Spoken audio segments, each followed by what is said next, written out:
Hi my dear sweet family. ఈరోజు మరో మంచి కంటెంట్తో మీ ముందుకు వచ్చేసానండి. ఈరోజు కంటెంట్ చాలా అద్భుతమైన మెసేజ్ ఇస్తుంది. కంటెంట్ నేమ్ వచ్చి మామయ్యను చేర్పించిన అనాథ శరణాలయంలో గుండె పగిలే దృశ్యం చూసిన కోడలి కథ. ఇది కంటెంటు. ఈ కంటెంట్ ఇంకా వివరాల్లోకి వస్తే, రమణ శాస్త్రి అని ఒక చిన్న ప్రభుత్వ ఉద్యోగి ఉంటాడు. అతనికి పెళ్ళైన కొద్ది రోజులకి ఒక కొడుకు పుడతాడు. వాడి పేరు వచ్చి చరణ్. శాస్త్రి గారికి కొడుకు అంటే చాలా ఇష్టం. ఎప్పుడు ఆఫీస్ వర్క్ అయిపోతుందా, వెళ్ళి తన కొడుకు ముందర వాలిపోదామా అని ఎదురు చూస్తూ ఉంటాడు. ఇంత ఇష్టం అన్నమాట కొడుకు అంటే. ఇలా ఉంటుండగా కొద్ది రోజులకి, అంటే ఆ కొడుకుకి 10 ఏళ్ల ప్రాయం, కొడుకుకి 10 ఏళ్ళు వచ్చినప్పుడు భార్యకు అనారోగ్యం వచ్చి చనిపోతుంది. అందరూ ఇంకొక పెళ్లి చేసుకోమని సలహా ఇచ్చినా తన కొడుకు అనాథ అయిపోతాడు అని పెళ్లి చేసుకోకుండా కొడుకు మీదే పంచ ప్రాణాలు పెట్టుకొని బతుకుతూ ఉంటాడు. తన కొడుకు ఏది అడిగితే అది కొనిపెడుతూ ఎప్పుడూ ఏడవకుండా చూసుకుంటూ ఉంటాడు. చాలా అల్లారు ముద్దుగా, చాలా రిచ్గా పెంచుతూ ఉంటాడు. అంటే అన్ని బ్రాండెడ్ షూస్, బ్రాండెడ్ షర్ట్స్ అన్నీ తను ఏది అడిగితే అది కొనిస్తూ, తన కోసమే అన్నట్టు కొడుకు గురించే, ఎప్పుడు కొడుకు గురించే ధ్యాస పెట్టుకొని ఆలోచిస్తూ ఉంటాడు. ఇలా ఉండగా ఆ కొడుకు కూడా బాగా చదువుకొని ఒక పెద్ద బ్యాంక్ ఆఫీసర్ అవుతాడు. ఈ లోపల తండ్రి రిటైర్డ్ అయిపోతాడు. పెన్షన్ డబ్బులతో ఒక అందమైన ఇల్లు కొనుక్కొని ఆ ఇల్లు కూడా కొడుకు పేరు మీదే రాసేస్తాడు. ఆ తర్వాత కొంతకాలానికి పెళ్ళిడు వయసు వస్తుంది కాబట్టి ఒక మంచి రోహిణి అనే అమ్మాయితోటి పెళ్లి చేస్తారు. పెళ్లి చేసిన తర్వాత ఇక అప్పటి నుండి కష్టాలు అనేటివి మొదలవుతాయి. ఆ కష్టాలు అనేటివి ఎలాంటివంటే, చూడండి, ఈయనకు వయసు పైన పడిపోతుంది. అంటే వయసు ఎక్కువైపోవడం చేత చూపు అనేది మందగిస్తుంది. బీపీ, షుగర్లు ఇవన్నీ కూడా వచ్చేస్తాయి. ఈయన్ని రోజు హాస్పిటల్కి తీసుకువెళ్ళడం, ఆయన్ని చూసుకోవడం ఇవన్నీ చాలా కష్టతరంగా ఉంటాయి. ఎవరికి? కొడుకుకి. తను ఆఫీస్కి వెళ్ళి మళ్ళీ ఇక్కడికి రావడం అట్లా చూసుకుంటూ ఉంటే ఆయన కొంచెం విసుక్కుంటూ ఉంటాడు. ఈ యొక్క బలహీనతను దృష్టిలో పెట్టుకొని కోడలు కూడా విసుక్కోవడం స్టార్ట్ చేస్తుంది. కోడలైతే ఈయన్ని పట్టించుకోవడమే మానేస్తుంది. వేళకు అన్నం పెట్టడం కానీ, కాఫీ టీలు ఇవ్వడం కానీ అన్నీ బంద్ చేసేస్తుంది. ఇలా ఉండగా కొద్ది రోజుల తర్వాత కోడలు బాత్రూంలో నూనెతో తలంటుకొని స్నానం చేస్తుంది. ఆమెకి తలస్నానం చేసేటప్పుడు ముందు రోజు బాగా నూనె అంతా అంటుకొని తలస్నానం చేసి బాత్రూంలోకి వెళ్ళి తలస్నానం చేసేసి వస్తుంది. ఆ నూనె అంతా తలస్నానం చేసిన తర్వాత అక్కడ శుభ్రంగా ఏదో కాస్త డెటాయిలో లేదా ఇంకేదన్నా వేసి శుభ్రంగా కడిగితే కొంచెం ఆ ఫ్లోర్ అనేది గరుకుగా చేయాలి. ఇంట్లో ఉండేది పెద్దవాళ్ళు కదా, చేయాలి. అవేం చేయకుండా వచ్చేస్తుంది. ఈ పెద్ద ఆయన ఏం చేస్తాడు, చూసుకోకుండా, ఆయనకి చూపు కొంచెం తక్కువ ఉంది కదా, వెళ్ళి జారి పడిపోతాడు. అప్పుడు కొడుకు వచ్చి భార్యను ఏమీ అనకుండా, ఏంది నాన్న, మీరు చూసుకొని కదా పోవాలి, మీ వల్ల చాలా ఇబ్బంది అయిపోతూ ఉంది అని అరుస్తాడనమాట. ఇలా ఈయనకు నెల ఖర్చులు కూడా ఎక్కువైపోతూ ఉంటాయి. అది చూసి భార్య చిన్నగా భర్తను గోకడం ప్రారంభిస్తుంది. ఇలా ఉంటే రేపు మన పరిస్థితి ఏంటి, మీ నాన్న ఏదైనా అన్నిటికీ అనాథాశ్రయంలో చేర్పించేస్తే బాగుంటుంది, డబ్బులంతా ఇట్లా లగ్జరీస్గా ఖర్చు పెట్టేస్తే ఎట్లా, అక్కడైతే ఎవరో ఒకరు చూసుకుంటూ ఉంటారు, వాళ్ళ పర్యవేక్షణలో అయితే ఉంటారు అన్నట్టు చిన్నగా ఒక సలహా చెప్పిన విధంగా స్టార్ట్ చేస్తుంది. అలా చెప్తూ కావాలంటే ఆయన పెన్షన్ డబ్బులు కూడా అక్కడే ఉన్న ఎవరికైనా కేర్ టేకర్స్కి ఇస్తే వాళ్ళు ఇంకొంచెం బాగా చూసుకుంటారు కదా అని అన్నట్టు చెప్తూ ఉంటుంది.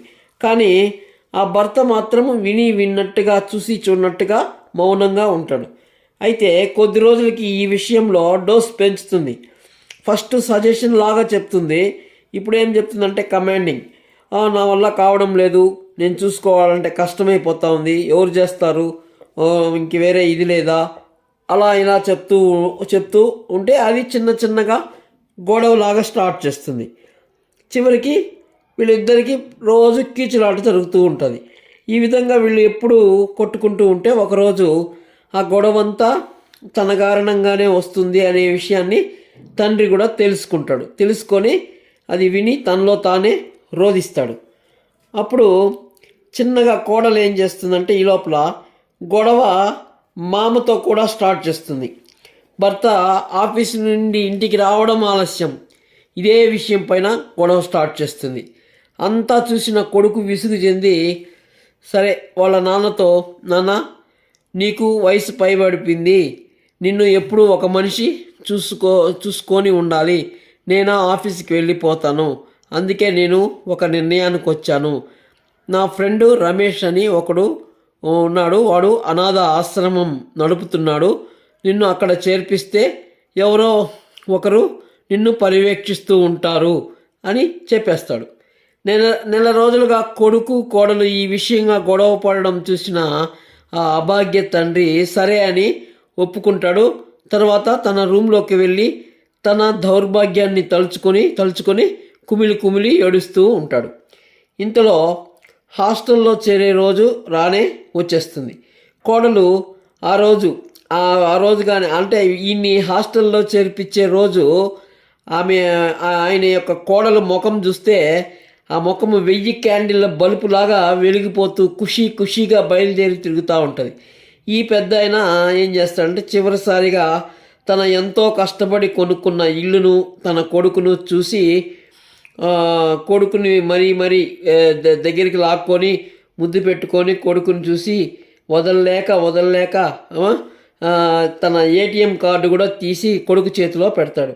ఎందుకు నాన్న ఉంచండి నాన్న అంటే, నాకెందుకు రా ఈ ఏటీఎం, దీంతో నాకేం అవసరం ఉంటుంది, నువ్వున్నావు కదా అంటూ బలవంతంగా కొడుకు చేతిలో పెట్టేస్తాడు. తరువాత అందరూ కలిసి ఆశ్రమానికి వెళ్తాడు.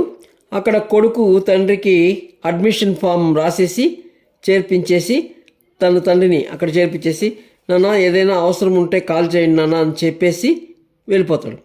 ఆ తర్వాత లోపలే కుమిలిపోతూ చేసేది లేక రూమ్ వైపు వెళ్తూ అక్కడ ఒక రూమ్లో ఒక ఆవిడ ఏడుస్తూ ఉంటుంది. అది చూసి సర్వీస్ బాయ్తో అడుగుతాడు, ఎందుకు ఆమె అలా ఏడుస్తుంది అని అడుగుతాడు. అప్పుడు దానికి సర్వీస్ బాయ్ ఏం చెప్తాడంటే, ఏం లేదు సార్, ఆమె కొత్తగా చేరింది సార్, ఆమె పిల్లలు ఆమెను బలవంతంగా వదిలిపెట్టేశారు, అందుకే ఆమె రోధిస్తూ ఉంది సారు అని చెప్తాడు. సరే అది చెప్తా ఉంటాడు. అంతలోనే రూమ్కి దగ్గర అవడంతో ఆమె ముఖము స్పష్టంగా కనపడుతుంది. ఆమెను చూసి అట్లే నిర్ఘాంతపోయి అడుగుతాడు, లక్ష్మమ్మ మీరా అని ఆశ్చర్యపోతాడు. ఆ గొంతు విని ఉలిక్కిపడి చూసి ఆమె కూడా ఆశ్చర్యంతో చూసి దుఃఖం ఆపుకోలేక ముఖం తిప్పుకొని వెళ్ళిపోతుంది. ఈమెకు ఈ గతి ఎందుకు పట్టిందా అంటూ ఆశ్చర్యపోతూ, అయినా ఆమె ఆడది కాబట్టి ఏడుస్తుంది, నేను మొగాడు కాబట్టి ఏడవలేకపోతున్నాను అని తనలో తానే బాధపడుతూ వెళ్ళిపోతాడు. ఇలా 20 రోజులు గడిచిపోతుంది.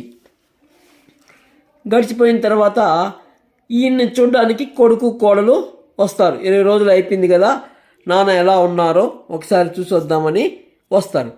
కొడుకును చూడగానే నాన్నకి అమితానంద భరితుడైపోయి కొడుకు దగ్గరికి వెళ్ళి తడిమి చూసుకుంటూ ప్రపంచాన్నే గెలిచినంత ఆనందంతో పరమశించిపోతాడు ఆ పిచ్చి తండ్రి. అది చూసి కొడుకు కళ్ళల్లో కూడా నీళ్లు గిర్రమని తిరుగుతాయి. మా నాన్నకి నేనంటే ఎంత ప్రేమ, మా నాన్నని ఇలా పెట్టాల్సి వచ్చింది అని కొడుకు కూడా కళ్ళల్లో నీళ్లు పెట్టుకుంటాడు. అక్కడ ఉన్న ఆ ఆశ్రమంలో ఉండే పరివారం అంతా, అంటే అక్కడ పనిచేస్తుంటారు కదా, వాళ్ళందరూ కూడా దృశ్యం చూసి అందరూ బాధపడతారు. కానీ కోడలు మాత్రం ఎప్పుడెప్పుడు వెళ్దామా అన్నట్టు చేదరింపుతో టైం చూసుకుంటూ ఉంటుంది. అలా 1 గంట సేపు అయిన తర్వాత ఇంకా వెళ్ళొస్తాను నాన్న అని లేచి నిలబడతాడు. అప్పుడే వెళ్ళిపోతావా అని అడుగుతాడు తండ్రి. లేదు నాన్న, ఆఫీస్లో వర్క్ చాలా హడావుడిగా ఉంది, వెళ్ళాలి నాన్న, మీరు జాగ్రత్తగా ఉండండి అని చెప్పి ఒకరికొకరు జాగ్రత్తలు చెప్పుకొని బయలుదేరుతారు. వీళ్ళు ఇట్లా చెప్పుకొని వెళ్దాము అని చెప్పి లేచి నిలబడడం ఆలస్యం. అంతే, ఎప్పుడెప్పుడా అన్నట్లు ఎదురు చూస్తున్న కోడలు వెమ్మటే వెళ్ళి ఇదిలోకి వెళ్ళి అది ఉంటుంది కదా హాస్టల్ వరండాలోకి వెళ్ళిపోతుంది. అంతలో ఈ ముసలాయన ఒక నిమిషం నాన్న అని చెప్పి అక్కడ కేర్ టేకర్ దగ్గరికి వెళ్ళి లక్ష్మమ్మ ఎక్కడ ఉంది అని అడుగుతాడు. అడిగితే గార్డెన్లో ఉన్నారు సార్ అని కేర్ టేకరు బదులిస్తాడు. అప్పుడు ఈ పెద్దాయన అమ్మ రోహిణి అని కోడల్ని పిలుస్తాడు. అంటూ వస్తుంది లోపలికి. అమ్మ, ఇక్కడ నీకు ఒక ఇంపార్టెంట్ వ్యక్తిని చూపించాలమ్మా అంటాడు. నాకు ఇక్కడ ఇంపార్టెంట్ వ్యక్తిని చూపిస్తాను అంటాడేంటి ఈ ముసలోడు అని ఆశ్చర్యపోతూ, ఎవరండి ఆ ఇంపార్టెంట్ వ్యక్తి అని అడుగుతుంది. నువ్వు రామ్మా అంటూ వెళుతూ కొడుకుతో తీసుకొని నువ్వు కూడా రానన్నా అని చెప్పి ముందుకెళ్ళిపోతాడు. ఈయన ముందుకెళ్తూ ఉంటాడు. వీళ్ళు ఇంకా చేసేది ఏం లేక పెద్ద ఆయన పిలుస్తున్నాడు కదా అని ముసలాయన్ని వెంబడిస్తారు. అక్కడ లక్ష్మమ్మ అక్కడ తల వంచుకొని చెట్లకు పాదులు కడుతూ ఉంటుంది. అమ్మ లక్ష్మి, నీకోసం ఎవరు వచ్చారో చూడు అని అరుస్తాడు. అది చూసి ఎవరు అంటూ తల పైకెత్తుతుంది ఆమె. చూడగానే ఆమెని చూసింది. ఎప్పుడైతే ఆ లక్ష్మమ్మ తల పైకెత్తుతుందో వెనకలే ఉంది కదా కోడలు, ఆ కోడలు ఆమెను చూడంగానే కోడలకి ఫీజులు ఎగిరిపోతాయి. అట్లనే నిర్ఘాంతపోతుంది, గుండెలు బద్దలైపోతుంది. కొడుకు అయితే నోట్లో నుంచి మాట కూడా రాదు కొడుకుకి. అట్లే నిశ్చలంగా ఉండిపోతాడు. అప్పుడు అమ్మా నువ్వా అంటూ బిగ్గరగా ఏడుస్తూ ఏడుపు ముఖంతో దగ్గరికి వెళ్ళి వాళ్ళ అమ్మ చెయ్యి పట్టుకుంటుంది. ఆ లక్ష్మమ్మ చెయ్యి విదిల్చుకొని, ఎవరే నీకు అమ్మ, వెళ్ళు అంటూ అరుస్తుంది. అదేంటమ్మా నువ్వు ఇక్కడ ఉన్నావు? అన్నయ్యను గత 15 రోజులుగా అడుగుతూ ఉంటే అమ్మ టూర్కి వెళ్ళిందని చెప్తూ ఉన్నాడు. నువ్వేమో వచ్చి ఇక్కడ తేలావు. అసలు నువ్వైనా నాకు ఇంత జరుగుతున్నా నాకు ఒక్క మాటన్నా చెప్పలేదు ఏంటమ్మా అంటూ ఏడుస్తూ అడుగుతుంది.